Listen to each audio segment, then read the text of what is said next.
الحمد لله نحمده ونستعينه ونستغفره ونؤمن به ونتوكل عليه ونعوذ بالله من شرور أنفسنا ومن سيئات أعمالنا من يهده الله فلا مضل له ومن يضلله فلا هادي له ونشهد أن لا إله إلا الله وحده لا شريك له ونشهد أن سيدنا ومولانا محمدا عبده ورسوله أما بعد فأعوذ بالله من الشيطان الرجيم بسم الله الرحمن الرحيم ومن أراد الآخرة وسعى لها سعيها وهو مؤمن فأولئك كان سعيهم مشكورا كلا نمد هؤلاء وهؤلاء من عطاء ربك وما كان عطاء ربك محظورا انظر كيف فضلنا بعضهم على بعض وللآخرة أكبر درجات وأكبر تفضيلا لا تجعل مع الله إلها آخر فتقعد مذموما مخذولا صدق الله العظيم اللهم صل على محمد وعلى آل محمد كما صليت على إبراهيم وعلى آل إبراهيم إنك حميد مجيد اللهم بارك على محمد وعلى آل محمد كما باركت على إبراهيم وعلى آل إبراهيم إنك حميد مجيد میرے محترم دوستوں اور بزرگوں، میں نے قرآن کریم کی چند آیات آپ کے سامنے پڑھی ہیں۔ قرآن کریم نسخہ ہدایت ہے، شفا ہے، اور خوش نصیب ہے وہ آدمی جو قرآن کی تلاوت کرتا ہے، قرآن کو سمجھتا ہے، قرآن پر عمل کرتا ہے۔ اللہ ہم سب کو ایسا ہی بنا دے۔ میں نے جو آیات پڑھی ہے اس میں اللہ تعالیٰ نے ایک اصول بیان فرمایا۔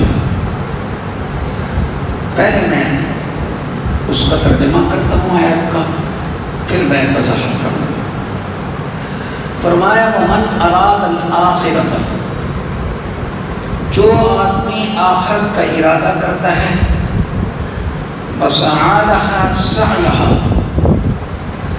اور آخرت کے لیے سر توڑ کوشش کرتا ہے، فَأُولَٰئِكَ كَانَ وَهُوَ مُؤْمِنٌ، اور بہرحال ہے کہ اس کا عقیدہ بھی ٹھیک ہو، مومن بھی ہو،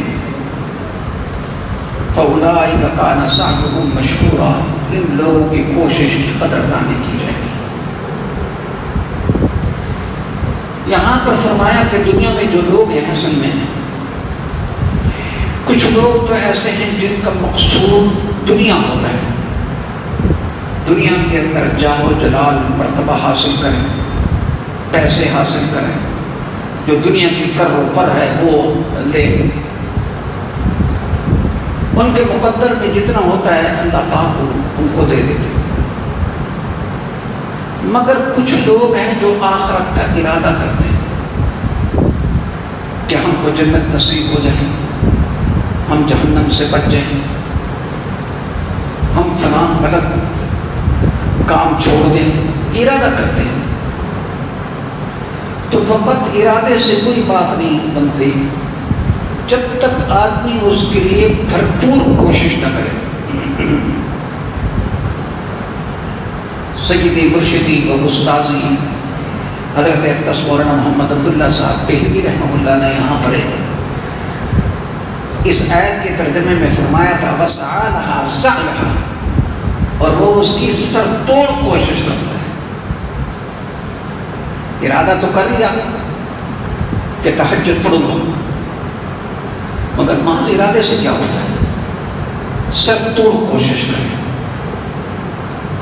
رات کو بر وقت سوئے، گھڑی ہے یا موبائل ہے تو اس میں الارم لگا لے، وضو کر کے سوئے تاکہ شیطانی اثر سے محفوظ رہے، اور اگر تہجد چھوٹ جائے تو صبح 12 رکعت قضا کرے۔ دیکھو دوسرے دن کیسے تہجد نصیب ہوتی ہے۔ اللہ اکبر۔ آج ہمارا ماحول بے دینی کا ہے، اور میں کہا کرتا ہوں کہ گناہوں سے بچنے کا ایک نسخہ یہ ہے کہ آدمی گناہ کے سبب سے بچے۔ کس چیز سے بچے؟ گناہ کے سبب سے بچے۔ جب پتہ ہے کہ فلاں جگہ جاؤں گا تو غیبت ہو رہی ہے، کان میرے خراب ہوں گے، تو نہ جائے گا اس جگہ۔ فلاں جگہ جاؤں گا، خواتین بے پردہ سامنے آ جاتی ہیں، نہ جائے گا۔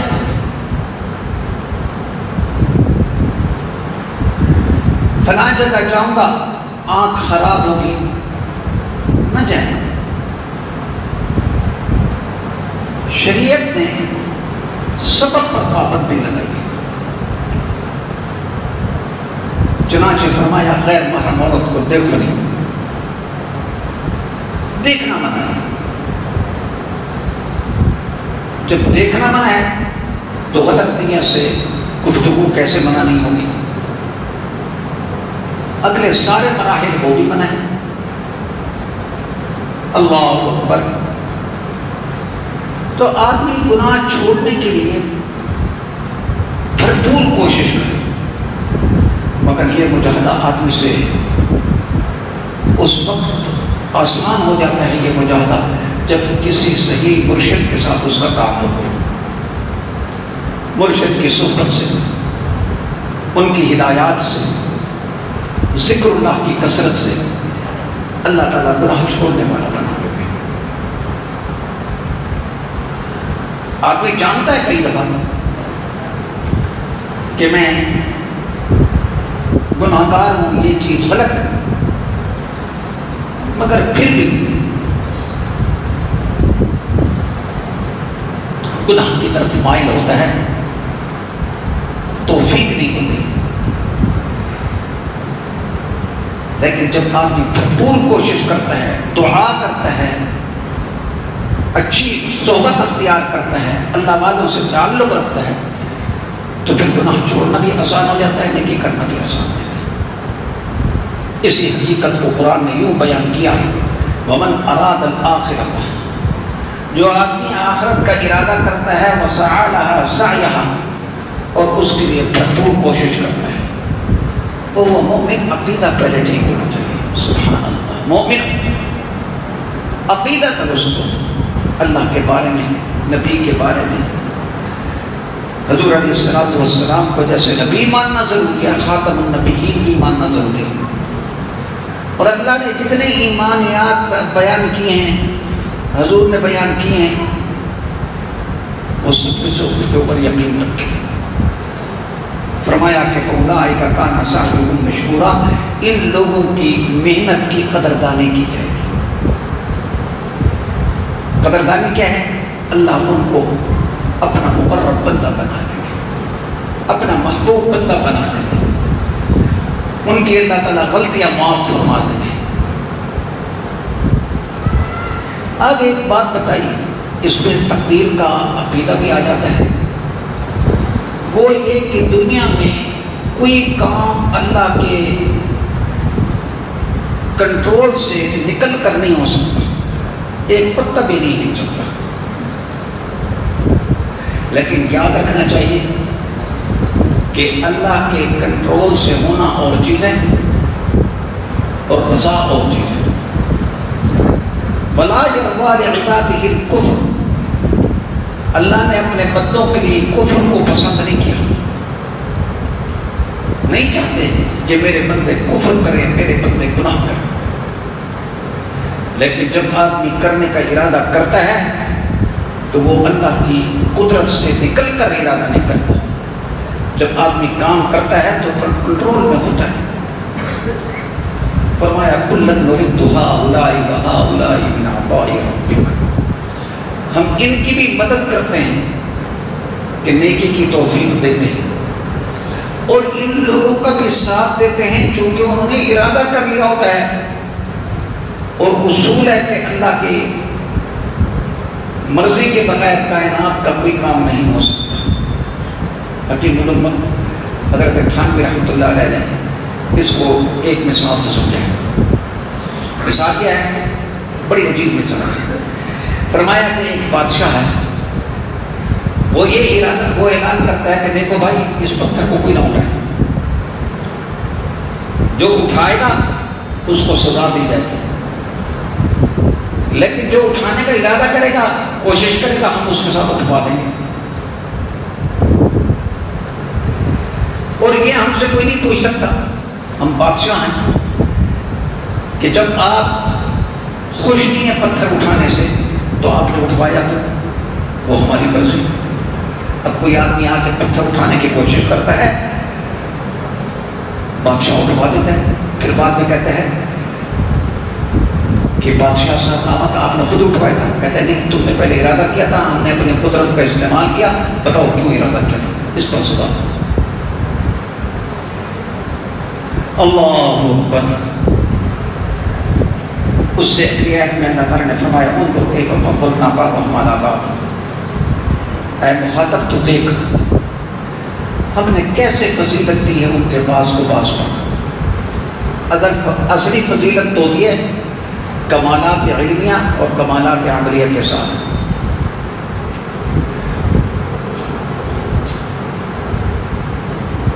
ظاہری فضیلت کے اندر دنیاوی فضیلتیں، کسی کو باغ دے دیا، کسی کو حاکم بنا دیا، ان کو دوسروں پر فضیلت ہے.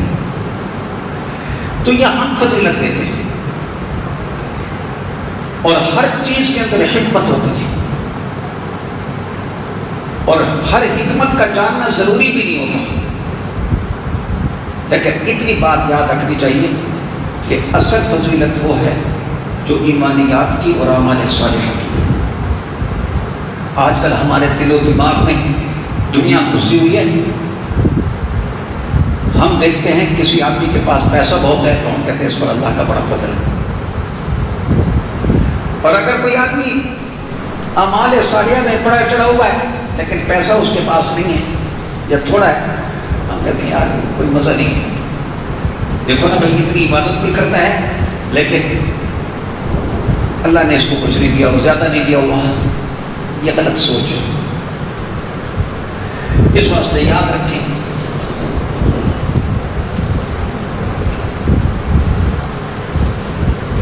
اللہ کی رضا کا معیار صرف ایک ہی ہے کہ انسان باتوفیق بن جائے.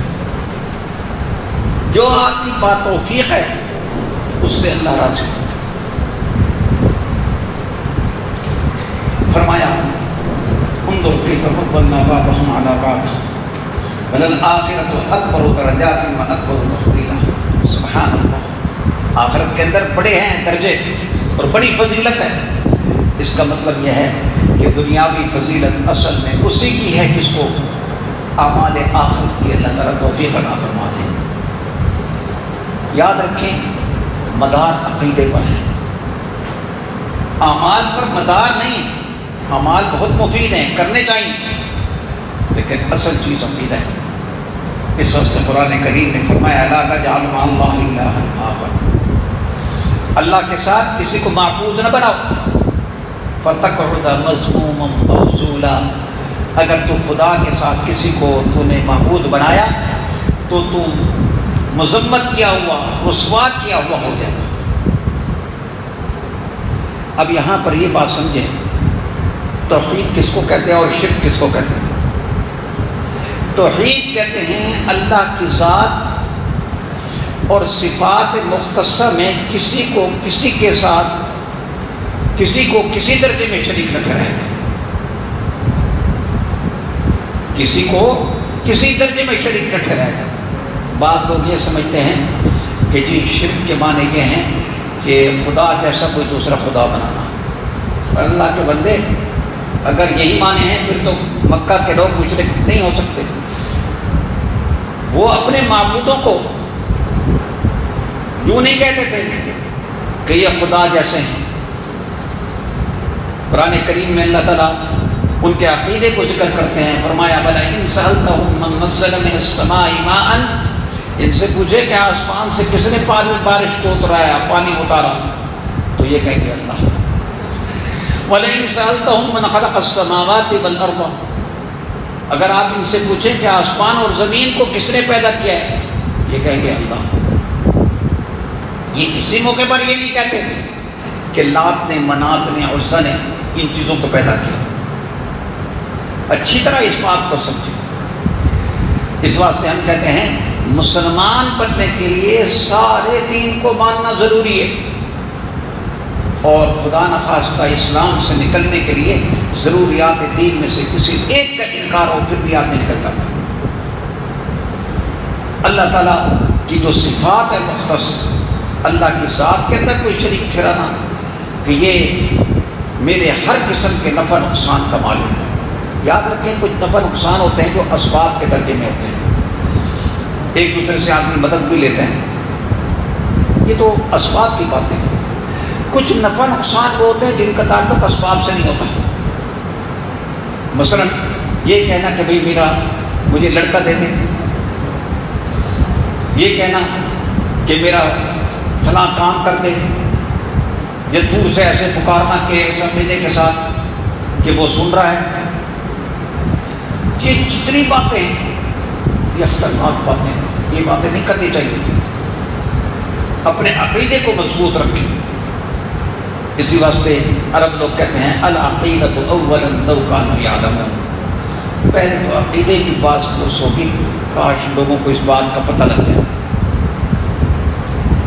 فرمایا کہ بلا تجعل مع اللہ الہا آخر، خدا کے ساتھ دوسرے معبود کو مت بناؤ۔ بعض مذاہب کے اندر دو معبود ہوتے تھے۔ کیا معبود ہوتے تھے؟ کہ دن کا اور ہے، رات کا اور ہے۔ غلط بات ہے، اور ہندوؤں نے تو کمال ہی کر دیا، ہر بت ان کا معبود ہوتا ہے۔ انسان کی جب مت ماری جاتی ہے تو پھر اس قسم کی باتیں کرتا ہے۔ قرآن کریم نے بڑی وضاحت کے ساتھ توحید کا مسئلہ بیان کیا، ان کے اشکالات کا حل کیا۔ سبحان اللہ۔ ایک جگہ پر ہے، یہ سامنے کتوں کو دیکھو، الہم ارجل یمشون بہا ام لہم ایدی یبطشون بہا، کیا وہ اپنے پاؤں کے ساتھ چل لیتے ہیں، کیا اپنے ہاتھوں کے ساتھ کسی چیز کو پکڑ لیتے ہیں؟ کوئی کام بھی نہیں کر سکتے۔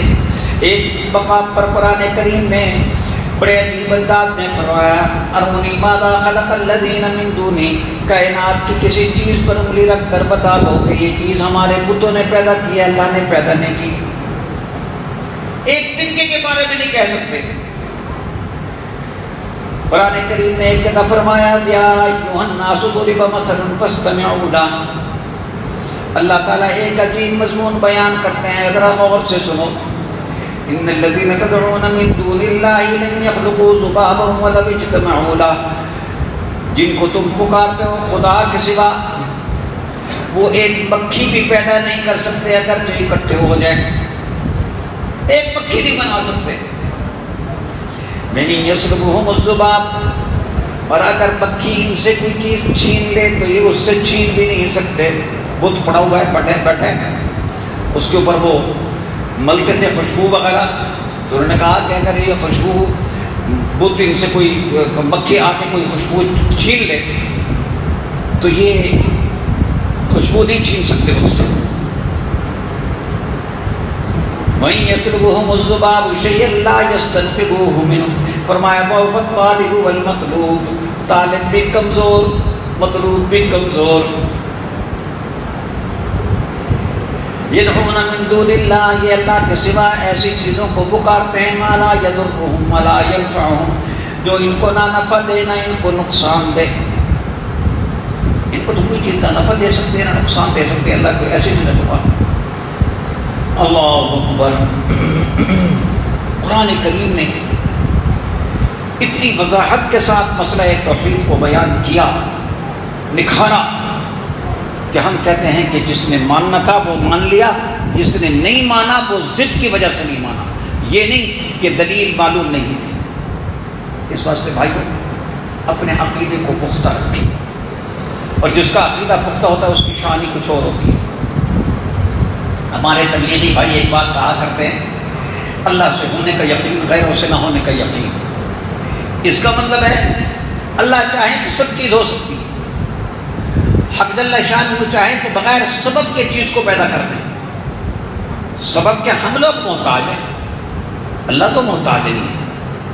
قرآن کریم میں اللہ تعالیٰ ایک جگہ فرماتے ہیں انما امرہ اذا اراد شیئا ان یقول له کن فیکون. اللہ تعالیٰ جب چاہتے ہیں نا کسی چیز کے بارے میں تو کہتے ہیں ہو جا، بس ہو جاتی ہے. بس صرف چاہنے کی دیر ہے، وہ چیز خود بخود وجود میں آ جاتی ہے. مجھے پیاس لگی ہے، اللہ نے سبب بنا دیا ہے، حکم ہے کہ پیاس لگے تو پانی پیو.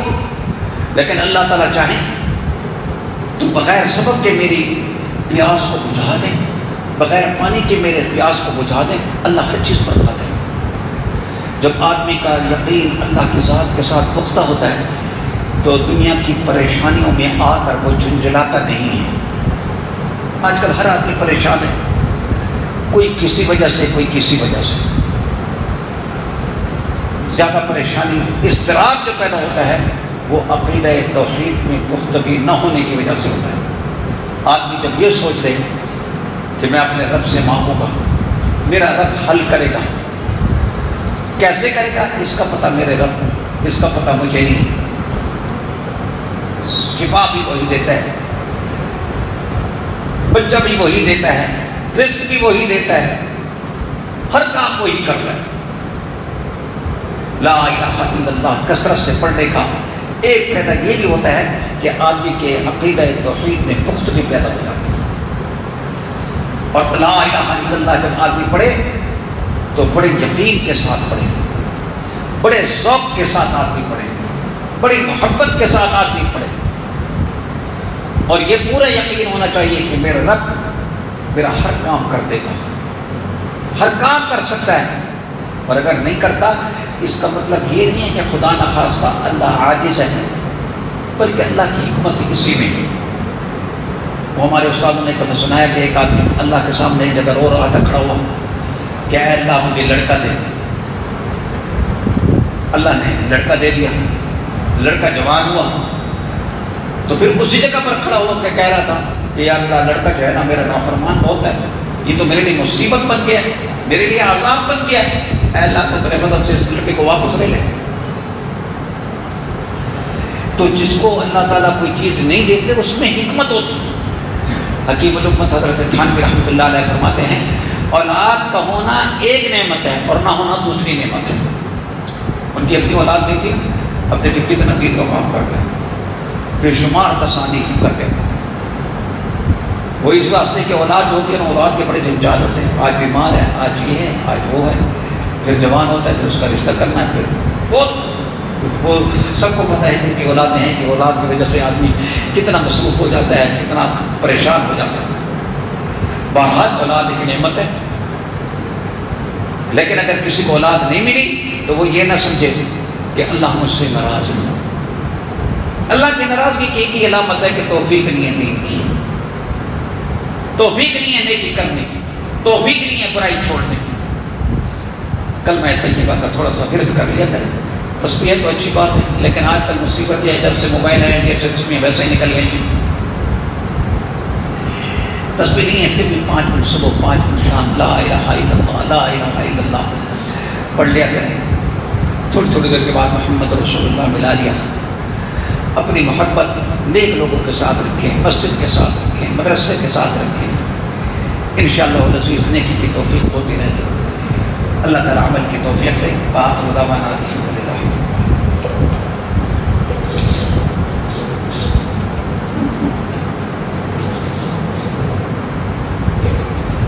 ہیں.